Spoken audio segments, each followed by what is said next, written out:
and our family doctor, our general practitioners. And why do we go with them? But what do they know, and what is the box that they're allowed to play in? Does that make sense? Yeah, absolutely. And I kind of want to share my story here. Again, I don't discredit doctors. I totally respect doctors. But my personal story was I gained 30 pounds in 3 months doing all of the right stuff. No sugar, eating low carb. I was working out 6 days a week. I owned a gym, for crying out loud. And I went to the doctor. I'm like, I keep gaining weight and I don't know what's wrong. I just don't feel good. Well, I wasn't sick enough. I wasn't, your blood work looks fine. You're fine.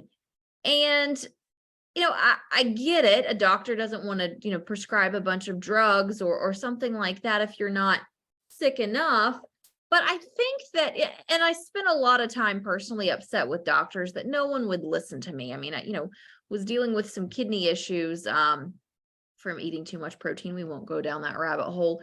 A couple of years ago, and I was literally laughed at by a doctor, like, you're fine. You got some kidney stones. They shouldn't be bothering you. You got to have a get like, what? But, I say all that because I was upset with doctors for a long time, but doctors, what do you want when you go to the doctor? For the most part, people want a drug and a diagnosis. And if they don't get a drug and diagnosis, they don't feel like they've been served. So what's a doctor going to do in the 5, maybe 10 minutes they're actually allowed to have with you? They don't have time for a discussion. They're going to try and give you a drug and diagnosis, what most people want. But for those of us who a drug and diagnosis isn't serving, or a drug and, we don't want to take another drug. We don't want to have, 18 pills that we take every single day, which is probably why you're listening to this. There's something to be said about that. But anyways, that's my spiel. Yeah, I agree with you on that. And, as you were talking there and you're talking about the drug and the diagnosis, I think of the amount of people that we interact with on a daily basis that are taking, 18, 20 prescription medications. And you'd be shocked that it's a large portion of the population that are taking a lot of these different pills, or however the form is that they come in. And I feel sad is, we look at your story for a second. You go into the doctor, you get that diagnosis and a prescription, right? The challenge is that so many people get that diagnosis and that prescription, they go home, it doesn't make them feel any better. They go and they say, well, if that's not working, you might as well put this one on top of that. Or if you're feeling some counter effects of this, you need to take this one to offset it. So, it's not like people are looking for 20 prescriptions. It's the fact that you've got a very short window to see your doctor, and it's almost like the system is designed to say, how can I get you out of here as quickly as possible when you go see a doctor? And the conversations that aren't happening with the doctors are, what's causing this? What's my eating habits? What's my lifestyle habits? What's my exercise? What's my how are you living that is giving your body the ability to be sick or get better? And, this isn't to poo-poo on doctors. Like this isn't a beat up session on doctors at all. In fact, I love doctors, and I believe that doctors get into the practice of medicine to help people. Absolutely. The problem is the system that they get into is in our opinion broken. And through 7 years of medical school, they don't get more than 3 to 4 days of talking about nutrition. 3 to 4 days in 7 years. So the most important part of what is going to help, quote unquote, heal somebody is pushed right out of the curriculum. Oh, go ahead. No, you go. I mean, why, when you take your dog to the vet, does your vet say, hey, well, what kind of food is your dog eating? Why don't our doctors ask us that? I take my dog to the vet and they're like, oh, she's got skin allergies. Well, what's she eating? Is she eating a grain-free diet? Well, no. Well, maybe it's the pesticide sprayed on the food. Oh, but our doctors don't ask us that. Yeah. Well, the problem is and this is deviating off topic a little bit, but it's the food companies owned by the drug companies, and everybody's in bed together that owns everything that's causing us to be sick in the first place. And I remember it was a few months ago that my brother-in-law had a heart attack, and I remember going, down to the hospital to visit him, and just looking, and I kind of always think weird thoughts, I guess is the best way to say it, but it's always like, how does something work is what I'm always thinking. So I'm watching all of these doctors, all these nurses, all of these people just running around, like ants at this hospital, and I'm thinking, man, like, if only the bulk of the people here knew why they're here and how they could change it. And we talk about our medical systems being broken. I'm in Canada, you're in the United States, but we talk about our medical systems being broken. I look at it as our education system's broken. And we're talking here what your doctors haven't been taught. Well, our doctors haven't been taught about nutrition. We're not properly being taught about nutrition. And the discussions that we get around nutrition and healthy lifestyle is so much attached to an ebook or a program or a buy my stuff, rather than common sense of what is it that I put into my body is either going to have a negative or a positive effect, right? So who's going to take the lead and actually start to teach people and understand? Because it's almost going to be a bit of a mission-based project, because teaching people to live a good, healthy, balanced life shouldn't come with a monetary value towards that, if that makes sense. And the same goes with what our doctors aren't being taught. They're not being taught how to heal people. Like, that's probably the easiest way to say it. It's totally a sick care system, not a health care system. And as you guys, may or may not know, I am pregnant right now. And I went to my doctor's office and they gave me my 28-week packet. You need more calcium and vitamin D. Do I disagree? No, but what are the recommendations? And I wish I had it right here. I was trying to look at the mess of my desk and pull it up for you so you guys can see it. I made a reel or something about it where you can see it. But recommendations for calcium, milk. Okay, well, the number one food sensitivity is dairy. Oh, okay. Orange juice for vitamin D loaded with sugar. Okay. But ice cream? Why are we recommending ice cream to get our calcium? Are you kidding me? Tofu? Like, okay, genetically modified, corn, all of this stuff is being recommended for us for our health. And that's where my problem comes in, is when doctors aren't being educated and are giving us advice like eat ice cream and tofu and orange juice for your health. You'd be better off not to get that advice than to get that advice. And then, so you're talking about foods there and substances. So then if you look and the doctor says, well, go to your pharmacist and get some vitamin D, or go to your pharmacist and get some vitamin C pills. And the average person goes there trusting that the pharmacist is going to give them the right supplementation now. And nobody thinks to look and says, okay, well, where's this vitamin C coming from? You're talking about juice and ice cream and tofu. But if we take it back to, a pill that we would get from a pharmacist, right? And we pick up that bottle and we look at it, the average person is just going to say, okay, it says vitamin C on the front. Perfect. The doctor said, go see the pharmacist. The pharmacist said, here's the vitamin C, problem solved. Well, the problem isn't solved, because we look at those vitamin C's and we look at the bulk of the supplements that are coming over the counter or in front of the counter from a pharmacist, and they're no better than the ice cream and the tofu and the milk and the other things. They're chemicals. They're a synthetic vitamin D. They're a synthetic vitamin C. They're a synthetic quote unquote vitamin owned by a pharmaceutical company that isn't doing anything different for you than what's coming from a prescription.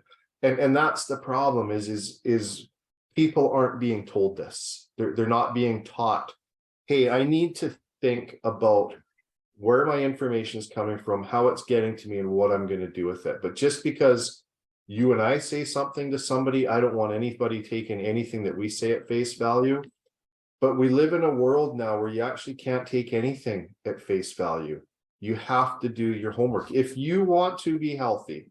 And I'm going to say a lot of people that aren't feeling good have multiple diagnoses of different issues with their bodies and say they want to be healthy, don't want to put the work into it, because it does require work, you know, from exercise to eating properly, to supplementing properly, to getting good water. Like it's a job, let's say, to take care of ourselves properly. But once we do it, it's a great rewarding job with a great rewarding lifestyle attached to it. Yeah, absolutely. I know for me in high school, again, not that it's all about me, but back to my story, Mhm. what started all of the issues where I gained 30 pounds in 3 months? I was given prescription painkillers 3 a day for chronic back pain. I was born with scoliosis and was given prescription pain pills. Well, okay, prescription pain pills to a high schooler. Guys, I'm 5 feet tall. I'm like 100 pounds soaking wet. I'm a teeny tiny kid. Probably a lot, but then there were side effects and I needed drugs for those drugs. So then I'm probably going to get the order wrong, but then it was, I think, antidepressants for the side effects of that. Well, then I needed anti-anxiety medicine. Well, then I needed ADHD medicine. But when I realized that I couldn't function without all of these medications, I was like, I want no part of this. So by changing my lifestyle, by, lifting weights and properly aligning my body, chiropractic care, all of the natural stuff, making sure that I wasn't eating artificial sweeteners, loading my body with sugar and pesticides and food allergies and all of that stuff, I was able to change my life. And now I'm not on any medications. And I go to the doctor exactly like you were talking about, Doug. And I went to the doctor for my intake when I first found out that I was pregnant. And they're like, well, what medications are you on? Well, I'm not. Mhm. They're, well, yeah, you're not on any? Like it was a You gotta be on something. yeah. Yeah. Well, What can I give you? What can I yeah. give you? Yeah. Yeah. Well, maybe we should put you on a medication for, no. Yeah. And it's not, I don't discredit doctors. What do they want to give you? They want to give you what you want. And most people go in wanting a drug and a diagnosis. So what's a doctor going to study? Drugs and diagnosis. You don't go to your doctor asking for nutritional advice. For the most part, I might, but normal people don't. But that's what your doctor's not telling you. They're not studying nutrition. I think doctors are a great place to get your vitals checked, Yeah. but before you take a prescription, and then we're not giving medical advice here, we're not doctors, and we're not superseding the information that comes from doctors. We're just trying to get people to take a second thought about what it is with the information that they're getting from their doctors and their caregivers, and as well as their naturopathic doctors as well, and their practitioners. But ultimately it all comes back to us being responsible for ourselves. And in order to be responsible for ourselves, we have to be responsible for how we live, what we put into and what we put onto our body. And the bulk of the conversations that we've had so far in our other episodes has been strictly around what it is that we put into and onto our body is going to make that difference. And it's like the story continues to be the same all the time. It's the information around how we get to that story, from our doctors, we talked about products that people see online. We talk about how we get our information around our products. Once again, we're talking about doctors and what doctors are trained about today, or to what extent. So we understand that doctors get just a few days of nutraceutical or nutritional information in 7 years of medical school. So our doctor, unfortunately, isn't the best equipped person to give us healthy lifestyle advice. I guess we can leave it at that. the best person that's going to give us healthy lifestyle advice is ourselves. Look and pay attention to what we put into and onto our bodies. Pay attention to every product that we put into our body, whether it's a supplement, whether it's a food, whether it's orange juice, milk, ice cream that you're using to get your vitamins and minerals, which is a joke. Please don't do that. And just totally pay attention that everything that goes into our and onto our body is going to have a positive or a negative effect. And it's as easy as that, but it has to be lived and identified in the decisions that we make. Yeah, absolutely. And I don't think I ever connected that piece because I got off on a tangent and went on my rant and was about ready to throw a pin up in the air. But because of all of those years of prescription drugs, it wrecked my gut health. And when it wrecked my gut health, that internal stress, as well as external stress dealing with life, my body wasn't able to deal with that internal stress and repair my gut because it was dealing with that external stress. And I couldn't deal with that external stress, which made me an emotional wrecking ball. Don't ask anyone, but ask anyone that was around me back in the day, my poor personal training clients. I was an emotional wrecking ball because my body was trying to repair itself, that I couldn't deal with that external stress. And by rebuilding my gut and taking care of my body, my body came out of fight or flight mode and was able to rest, repair, and recover. And that weight, the 30 pounds that I gained in 3 months, it went away. And I look and feel my absolute best naturally, not doing 18 hours of cardio.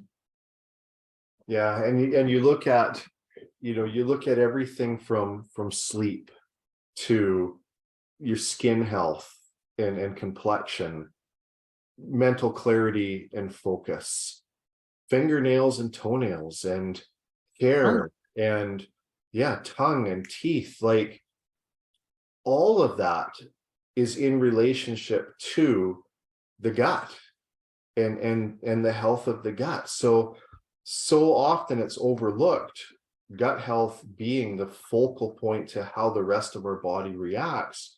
And so often, and you come from a vanity glamour lifestyle, being, Miss United States, like that's, everybody's putting everything on their bodies to just look a little bit better than the person around them, right? But if when you look at people, you can tell people that are naturally beautiful or people, I'm going to say, that are synthetic beautiful, and you know what I mean with that. And there's you can tell somebody that takes care of themselves as a core of a person, rather than that's taking care of themselves as far as creams and lotions and potions and all this kind of stuff to make them look good in the moment. And you probably understand what I'm talking about there better than anybody. So it all continues to always come back to the gut. It always comes back to what we put into and onto our body makes the biggest difference of how we're going to live a healthy lifestyle. And it's not easy. Like, the things that are the worst for us taste the best, smell the best. They create that emotional connection. It's like when you walk down in a grocery store, and we'll finish up here in a second, but when you walk in through a grocery store and you walk through the fruit and vegetable aisle, there's no emotional connection that happens there. But I mean, you walk down the chip and the chocolate bar aisle, it gets everything just a singing in the body to say, I want that, I want that, I want that, I want that, I want. And next thing you know, your buggy's full, right? And you go home, you sit in front of the television set, you eat that fruit and vegetables. Well, you'll sleep good tonight and you'll feel better tomorrow. But it's not exciting. It's not like, woo, you get a bowl of strawberries. But you get those Doritos and that cheese sauce and salsa sauce and all this other kind of stuff, and you sit and watch a movie. It's a great time. But I mean, you go to bed, you're feeling like crap. You wake up in the morning and you're tired and you're sore and you're lethargic, and all you want to do is just die and call in sick to work. It all goes around that. What we put into and onto our body makes all the difference, right? So we'll keep these conversations going. Do you have any final thoughts as we wrap this up? Of course, I can't keep my mouth shut, Doug. So also, the 90% of serotonin is produced in your gut. Serotonin is our feel-good, happy neurotransmitter. So yes, we might feel better with the chocolate and all of that stuff. But if I'm able to get all of the chemical reactions that I hear about in my body going, take my body out of fight or flight mode, let my body truly rest and recover. If my body's able to produce that serotonin, I'm going to feel better. That's literally why. And again, I'm not trying to discredit any doctor's advice, but for me personally, that's why I don't take antidepressants and anti-anxiety medicine, is because I knew what went on my body and what went in my body. And I focused on that, and my body naturally healed itself. Our bodies are designed to heal. And I was able to produce that serotonin, 90% of those happy, feel good neurotransmitters. And I read this all the time in functional medicine labs. We can see serotonin, dopamine, GABAamine, all of this stuff through urine test and what your body's excreting, and super nerd science here, but your body's truly, truly, truly designed to heal. So if you're feeling stuck, there is hope for your physical health as well as your mental health. So stay in the game. Totally. Thanks for watching, everybody, and we'll see you soon.